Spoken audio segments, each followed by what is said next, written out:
isang nakakapikon din dito sa mga raid previously. In fact, may pumunta pa nga sa akin na victim na foreign nationals. And umamin mismo yung worker ng Pogo, Pilipino nag-work. Matapos mahuli, yung mga foreign nationals kinukulong o dineport, yung mga Pilipino, binibigyan ng ayuda. Why is that? Kasi nga raw na human traffic daw sila. In fact, inamin mismo sa akin nung isa sa mga sa programa ko, isang foreigner na nahuli ni Labscam sa Pogo to sa loob ng Pogo. Sinabi niya na maraming mga Filipino workers doon na ginagamit para manloko ng kapwa Pilipino, ng mga foreigners. Binabayaran sila, pinapa-acting sila.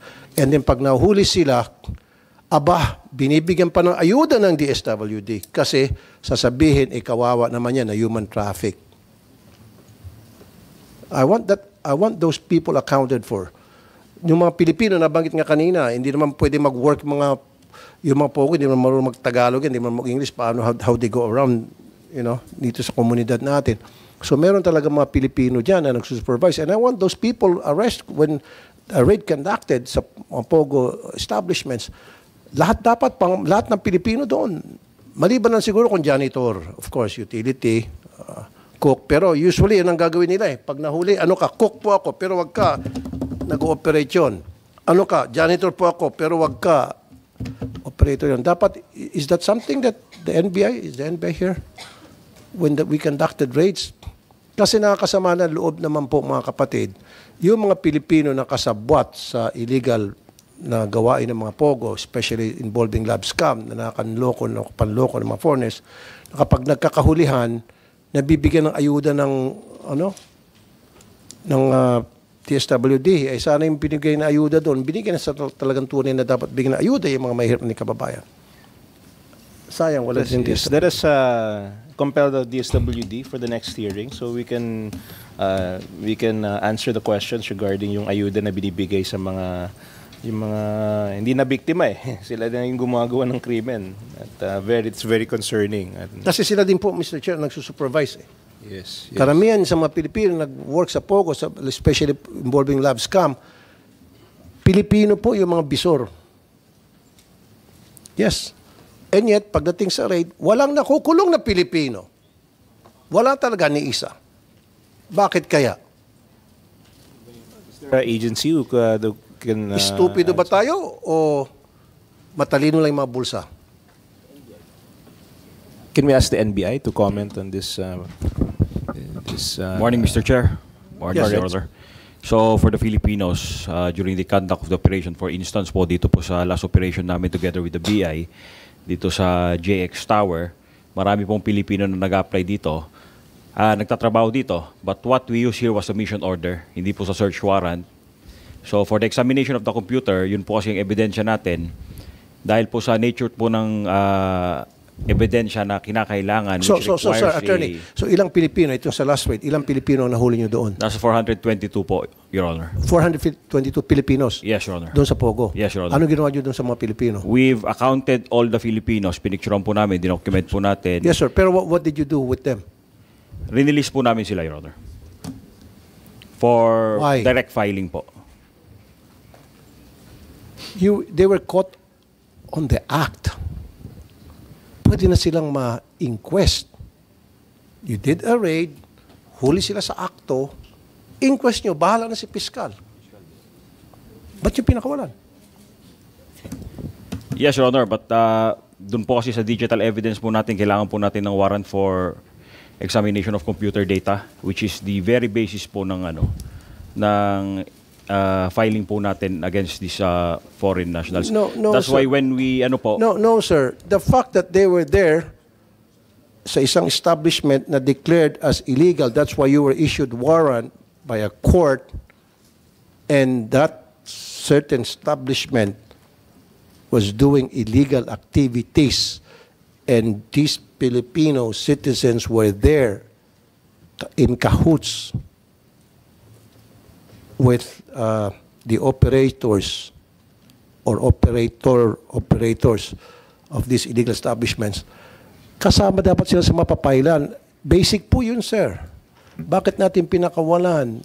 Yes, Your Honor. Kasi kung pinakawalan natin, again, meron na naman magtataas ng mga kilay dito at magdududak. Kaya pinakawalan dahil Pilipino to Pilipino, pwede naman mag-usap ng maayos sa magagandang lugar at pwede mag-usap-usap. Yun nga, sir, dapat hindi nyo pinapakawalan. Inibistigahan nyo. Kasi ito mga Pilipino, ito yung mga kasabwat. For all we know, ito pa nga yun talaga mga matataas ang ranggo sa mga illegal pogo operations. Ito pa nga siguro yung mga may-ari pa siguro. Baka hindi naman may-ari. Siyempre, yung mga hindi pupunta doon, mga Chinese. Ito yung mga nasa management. I'm sure sa 400 na ito, meron dyan kasama sa management. Ba't pinakawalan? Tim.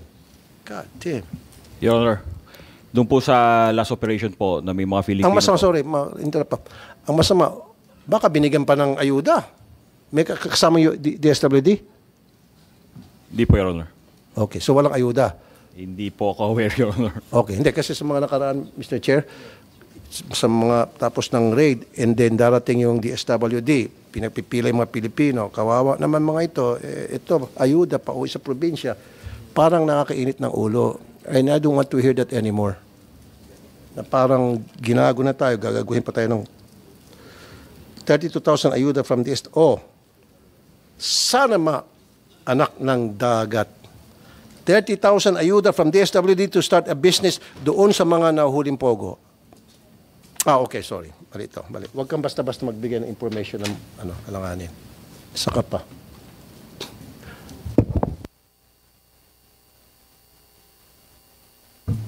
Hindi, marami talaga marami mga in the past, Mr. Chair, na nahuli, binibigyan ng pogo, binibigyan ng ayuda. So anyway, NBI, so direct filing doon sa 400 ng mga Pilipinos. Ang tanong ko lang, nung in-interview nyo sila, ano raw po yung mga trabaho nila doon sa Pogo? Ilan po sila? 400 Filipinos? Kanyo?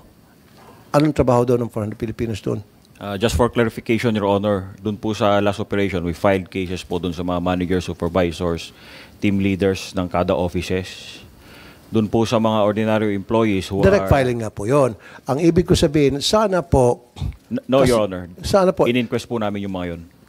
Kinulong na sila? Yes po, Your Honor. Okay, kasi sabi mo, direct filing. Kasi iba yung direct filing, iba yung pag nahuli nyo sa court in the act, agad-agad, kinulong nyo sila and then pina-inquest. So nakatikip ng kulong. Yung mga managers, models, supervisors, lahat. team leaders po na, sige. na-determine natin. Give me a record na yung mga na dapat lahat nakulong yun. Of course, pero lang mga janitor. Yes, Your Honor, we will submit. Lahat. Yes, Your Honor. So ano yun, nakapagpiansa sila? Wala pa pong resolution, Your Honor, from the prosecutor. So kung wala pang resolution, dapat nakakulong pa rin sila? Yes, Your Honor. You sure? Yes, Your Honor. So I need an accounting for those Filipino workers sa Pogo, sa illegal activities nila, na sila we will nakakulong submit, pa rin. Your Honor, a copy of the case. Saan po we filed. sila nakakulong? They are currently detained in the NBI detention facility, Your Honor. NBI detention pending Pending resolution, Your Honor. resolution from the Fiscal's Office. Yes, Your Honor. Hindi kasi sabi mo kanina direct filing. Galing sa iyo. Direct filing, Your Honor, for those who were not yung mga hindi po namin in-inquest, yung mga ordinary CSR, customer service representative po ng mga POGO. Ay kasama dapat din yun. Yes, Your Honor. So yung mga CSR hindi nyo kinulong. They were all accounted, Your Honor, but we will file a case against them for direct filing. Yun nga po, sir. Sabi ko, lahat ng Pilipino, kasi alam naman nila na illegal activity ang pinasukan nila, doing illegal activities. Dapat lahat sila, yung mga customer service representative, kasabot din yun, kulong din. Para this will serve as deterrent. Sa mga kapwa natin Pinoy na huwag kayong pumasok dyan, huwag yung tulungan. Kasi pag walang tulong mula sa mga kapwa natin Pilipino, hindi magpo-prosper itong mga POGO operations. Trust me. Kasi hindi naman marunong mag-English mga ito eh. Limited the English. Puro Chinese lang. Paano sila to go around, get around the system? May mga Pilipinong tumutulong. Kaya nga, kulong mo rin yung mga tumutulong ng mga Pilipino. Yung mga customer service, alam nila na mali yung pinasuhan ng trabaho. Kulong din dapat. Bakit hindi nyo kinulong? Sabi niyo direct filing. So next time, kulong.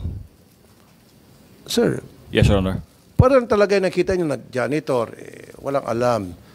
Yung cook, ano natin yon, yung mga kasamba, o yung maid doon, yung nag-ayos ng mga kama, ganun. Walang alam yon. Okay? Next time po, sir. And I'm sure there will be a lot of next time kasi marami pa pong mga nag-stay rito na pogo. Tama ba ako, General? Okay, General, napakagaling niyo po. Keep on submitting yung mga intel sa mga agencies natin. Yes, sir. Yan muna ako, Mr. Chair. Oh, isa pa na lang, isa pa. Now, this is my fear. Yung pogo, pawala na. And thank you to our President. Talagang itong pagdeklara niyang stop na yung ban. That was good, perfect. Meron pa mga illegal na isabong. Yung ba yun, monitor nyo? Yes, sir. We're still monitoring isabong. In fact, Sa Pampanga, Talamak. since January... Sa Pampanga, Talamak po. Yes, sir. Alam niyo yun? Yes, sir. Sa, ano pa ba ito? Yung lugar na, sino ba itong tumakas, pumunta sa Negros, Talamak. Ay, go ahead po, General. Yes, sir. For the illegal isabong site, we reported already 140 as of 140. January. Who did you report it to? NTC again, sir. For NTC, 140 sites, isabong. What did you do with that? Na nireport ni General, again, General Villanueva, thank you. Talagang ang galing ni General Villanueva. Taga-isap eh. Hindi nga, saludo ako sa mga taga-military natin. Sir, good afternoon again po. With regard po the isabong websites that are endorsed 130. Oh, 130. that are endorsed po, sir. 140. Oh, ano nangyari? We are proactively making the memorandums directed to the ISPs and telcos, sir, for the blocking of these sites, sir. When did you report it, sir? Yung 140 sa NTC? actually, since January 1, sir. January 1. sir. Okay. Actually, sir, since 2022, sir, we have submitted already 9,702 Oh. illegal Sabong. gaming sites consisting of online casino games, isabong. Hindi, isabong na mobile- po muna. Isabong na muna, sir. Yes, sir. So, Isabong. 140. At since 2023, Hindi, ito lang po yung... yes, sir, for isabong, we have submitted already, we have reported 3,806 Kailan po illegal ito? sites. Sa 3,000? isabong sites. 3,000, ilan po? 3,806 Kailan niyo po sinabit itong 3,806? since 2023, sir. 2023, kanina po sinabit? September 27, 2022 to Okay. January 31, 2025, sir. About To January 3,806. January 2021. Okay. Kailan niyo po amounting to 3,806? Yes, sir. Okay. So, NTC, you submitted it to NTC po. Tama? Yes, sir. Yes, sir. Okay. Isabong, NTC, isabong na sinabit sa inyo na illegal website. Tama? Yes, sir. From September 2022 to January 2020, January 31, sir, 2025. 2025. That's about 3,806 illegal Okay. isabong. Ilan na po napadown ninyo, NTC? Sir, we'll have to check at the back end po, sir. Pero Diyan tayo eh. I can promise you, sir, that we are proactively blocking po the website, sir. I know you're proactively blocking, pero you're too slow.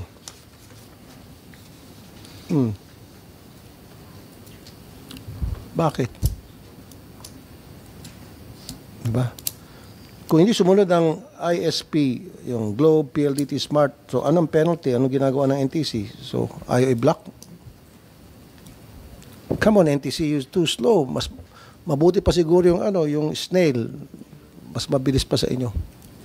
3,806 isabong sites, illegal isabong sites reported to you from September 22 to January 2025 by PAGCOR, courtesy of General Raul Villanueva, former ISAF officer. And you didn't do anything, you're not doing anything about it. Ilan po ang na-shut down? Sir, we'll give you po the precise number po, sir, to follow Next time, po. you guys, all resource person, if you come here, you should come here prepared because I'll grill you. Mapapahiya kayo sa akin. Alam niyo naman ito yung pag-uusapan natin, tapos hindi kayo ready, pagpapasapasahan niyo ako. Kami, hindi pwede. Pupunta kayo dapat dito ready unless nagkaanga-angaan lang kayo, pero alam niyo naman talagang tutay na sagot. So, out of this 3,806 na ni-report sa inyo ni General Villanueva, hindi mo alam kung ilan napasara dito. We'll have to check at the back end po, sir, kung ilan po yung na-endorse na po namin sa ISPs for blocking po, sir. Ilan po yung na-endorse niya sa ISP? We'll check po, sir. Apologies So, po, Mr. Chair. Saan niyo po ini-endorse? Sa ISPs po, sir, internet service providers that are operating within the Philippines Then sa po. susunod na hearing, or not even, submit to this committee, to Senator Mark Villar, kung ilan na po yung na-submit ninyo sa ISPs out of the 3,806 illegal isabong sites na sinubmit ni General Villanueva sa inyo. Dito ko makikita kung gaano kayo ka-inutil o gaano kayo kasipag. Yes po, sir. We'll comply po, sir. Thank you very much po. And can you do that in 5 working days? Yes. Sagot mo yes. Yes, sir. We'll Thank you. comply po. Thank you very One much week. po. And we'll wait. Last na lang, Mr. Chair. Now, okay na tayo sa Pogo. Medyo, at least pag-usapan natin. Pigo. Pagcor. Ito yung nag-uumpisa maging problema. Later on, sasabog to sa pagmumuka natin lahat. Dahil ang Pogo is offshore. Ang Pigo is inshore. So, ibig sabihin, ang manunugal ng Pigo ay mga Pilipino. Darating yung time, tataas yung krimen dahil lulong ang napakaraming Pilipino sa Pigo, online gaming. It has to be regulated. Ang masaklap pa, pati mga kabataan, high school, elementary pa, natututo na maglaro sa Pigo. Online gaming. So easy. Very accessible.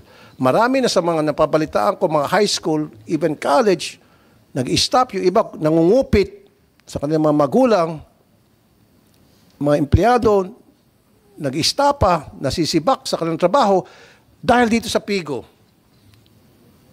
Kung tutusin, worst of two evils, we're talking about yung mga tatamaan na biktima, mas worse tong Pigo because ang Pogo, ang biktima ay foreigners. Of course, napakasama niyan, pinakamasama sa lahat ng masama. Pero ang hari ng kasamaan ay itong Pigo dahil ang mga manlalaro ay Pilipino. What are we doing about it, Pagcor, sir? How do we regulate that? Ang dami na, lahat ng klaseng sugal na online, nandito na sa atin. Tayo at ang ground zero ng online gaming. What are we doing about it? Actually, sir, we are taking this online gaming very seriously po. How serious? Okay. So, nagsisimula na, patuloy po yung pagde-develop po natin ng mas maigting po na responsible gaming programs. We can discuss po the initiatives that we have so far. Is it okay? Okay, pero bago niyan, kita mo din sa Pogo, isa lang, ay sa Isabong, isa lang yon. Alam niyo naman, daming nalulong. Di ba? Alam natin yon. Tumaas yung krimen. Just imagine, Isabong lang yan. Pumasok to ngayon, itong iba-iba pang online gaming, dumarami ng dumarami. By the hundreds na. Just imagine. That's how serious it is. It's becoming serious, really. Marami na. Siguro po, I'm sure meron kang kamag-anak, one way or the other, na lulong sa Pigo. Lulong sa online gaming. Am I right or am I right? Meron kang kakilala? Yes, sir. Lahat tayo. Ako, may mga kakilala ako. Iba sa inyo, kamag-anak. We have to do something. Dapat magkaroon ng strict regulation. And what is that? And what are those regulations? May suggest po. Sir, let me just call po the head po natin. Saan po?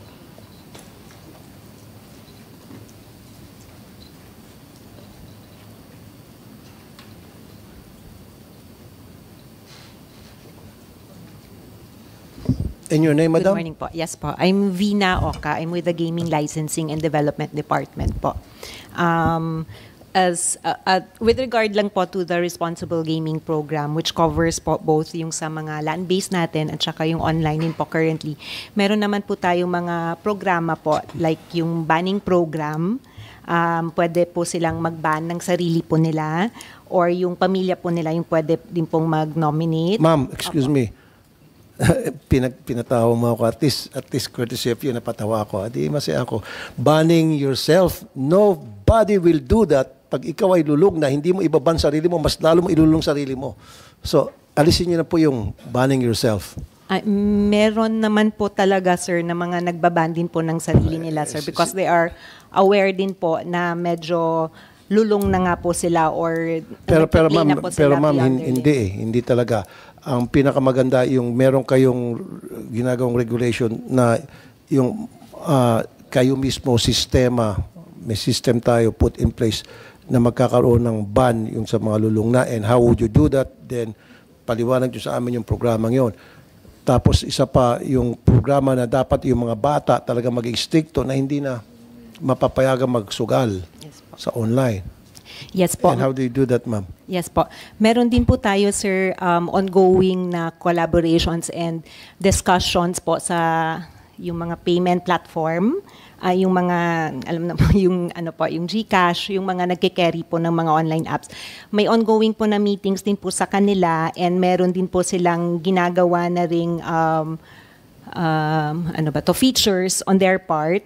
And also po, yung mga online providers po mismo, meron na rin po silang ginagawa po na programa din po nila regarding sa responsible gaming. For example, pwede din po mag-set na ng limit yung player po mismo kung hanggang magkano lang po yung gusto nilang ilaro sa isang araw. Opo, meron din po. Okay yon. So merong limit. Yes, sir. At dapat meron ding limit sa pagbibigay ng lisensya kung kani-kanino. Lahat na ata pwede na magtayo ng online gaming.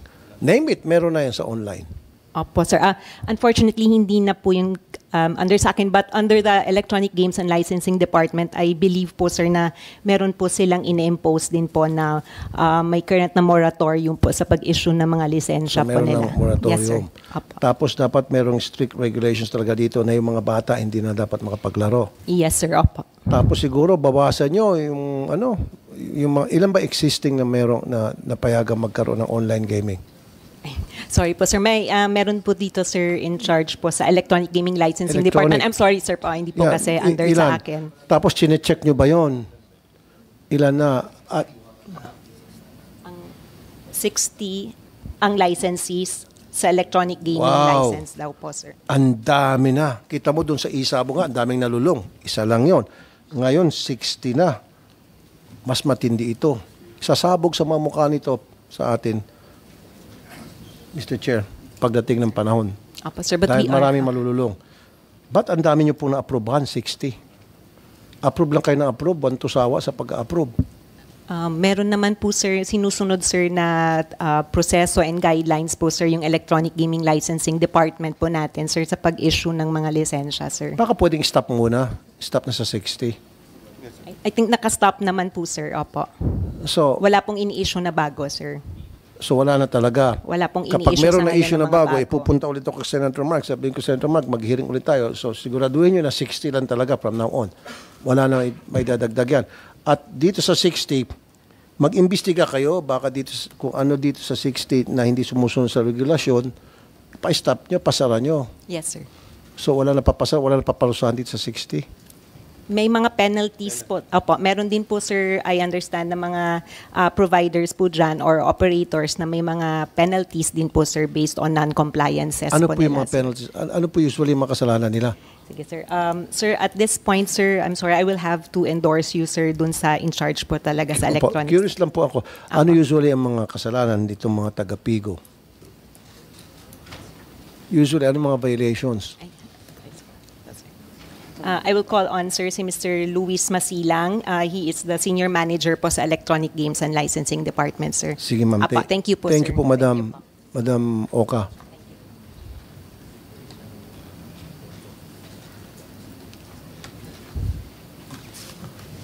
Okay, dun sa 60 na current Pigo operators license sa inyo. Sabi nyo, ilan dito ang nagkaroon ng violation at na sanctions. Ano usually ba yung mga violations nakita nyo? Meron po kaming list of table of penalties at saka yun. Hindi, sa violation muna. Ano usually? Curious lang ako. Bakit sila na-plug down na may violation? Ano po usually ang mga violation? Ang isa po dyan yung playing ng band personalities. Ano po? Band personalities. Halimbawa po minor, naglaro, nire-report po yan. Then pag napatunayan na talagang band yung personality, may corresponding penalties po yan. Magkano po yung penalty? Tignan ko lang po yung...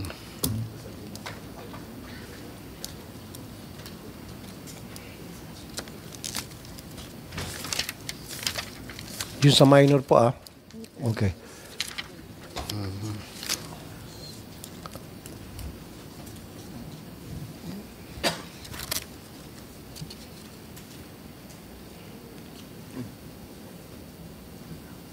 Dapat sir, memorize nyo yan. Para man tayo nag-aaral pa nito. Parang naalala ko na sa grade 1 ako, ganun ginagawa ko, titimula ako sa libro pag nagtatanong yung teacher ko. Actually, kung po ito, 100,000 per entry ng isang tao.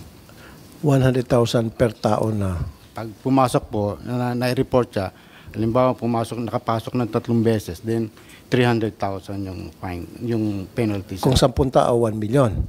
Per head yung 100,000. Yes po. Okay. Ba't walang suspension? Yun po yung sinisigurado ko na dapat...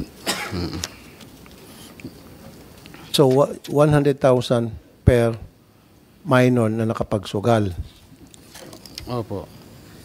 Sir, next time, memorize mo na dapat mga yan, sir. Sabi, kaya nga ni-refer ka ni ma'am kanina dahil ikaw rin expert yan. And yet, you still have to look at your book. Don't do that next time, sir. Don't ever do that again. Pagtatawanan ka, sir. Yes, sir. Dapat memorize mo mga yan by heart. Yun na po yung about the... Penalty lang, hindi mo pa memorize. Hindi ko pa sigurado. So, 100,000. Nakatali po kasi yung penalty doon sa... Hindi, ang tanong ko lang sa minor, sabi, sige, band personality, ano-ano pa mga Mr. Luis Masilang Electronic Gaming License Department. Ano pa usually yung violation? Band personality kasama yung minor? Unauthorized operation po. Alam mo, nag-operate po sila nang hindi pa ayos ang lisensya nila. Nang hindi pa ayos ang lisensya. Magkano naman pumulta? Tingnan mo sa libro. Tingnan mo, buksan mo pa. First offense po, warning. Then, First offense, warning. second offense, 250,000.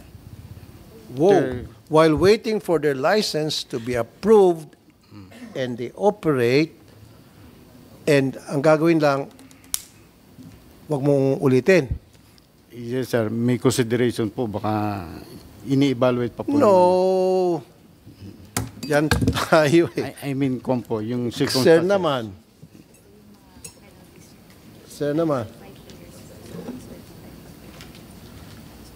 Allowing unqualified players, 25,000 na, sabi mo 100,000. First offense. Hindi mo talaga memorize, buti pa yung mga tao ko.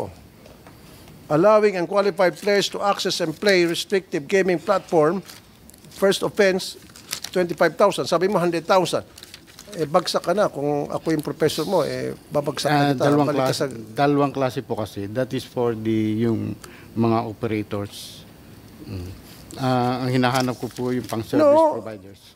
Ibig sabihin, itong 25,000, ang multa dito sa player? Hindi, of course, sa operator. Hindi po. Dalawang klase po kasi ang operation ng domestic gaming operation. We're just talking about Pigo, domestic. Alam mo naman yun. Actually, we don't have the term Pigo po. Wala sa... sige, online operators. Online gaming, electronic gaming. Domestic gaming po. Yes. Meron po yung mga maliliit, yung gaming venues. Kaya nga, gaming venue, okay, dito local, gaming venue, operator, nag-access yung, pinayagan nila yung unqualified na magsugal, bata, minor, sabi natin 10 years old, 12 years old, 25,000 lang multa? Ang binanggit ko po kanina yung 100 na yan po ay penalty sa mga operators ng mga gaming venues. Okay. Ano Per itong tao po yan.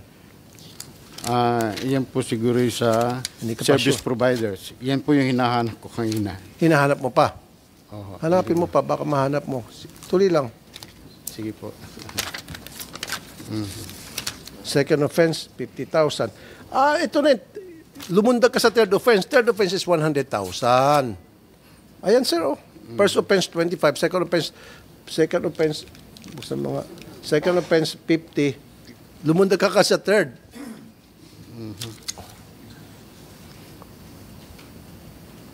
Dapat third offense, suspension na, cancellation. Kau naman. Pinapatagal niyo pa eh. Di ba, Mr. Chair? Third offense, cancel, kulong pa dapat. And yet, 100,000 lang. Paano sa fourth offense? Sige po, i-evaluate namin po yung one. Evaluate. I-evaluate mo pa kung anong multa sa fourth offense. Sir, kanselado na dapat. Wala nang fourth offense. In fact, wala na dapat third offense eh. Kung akong tatanungin eh. Wala, hindi ko makita yun. Dalawa po kasi yan na...